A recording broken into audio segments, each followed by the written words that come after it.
Para voto. Senhor presidente, eu quero valorizar o trabalho da Guarda. Eu acho que nós precisamos aumentar o efetivo, nós precisamos dar condições, porque quando tem lá numa área pública uma ocupação, qualquer problema, chama a Guarda. E vejam,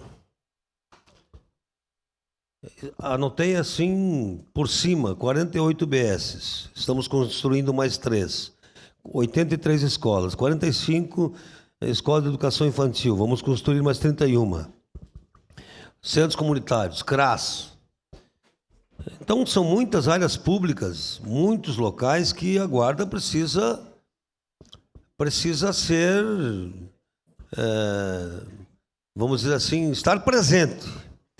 Então, o artigo 144 da Constituição diz que compõe a segurança pública somente Polícia Federal, Rodoviária Federal, Ferroviária Federal, Polícias Civis, Polícias Militares e Corpo de Bombeiro Militar.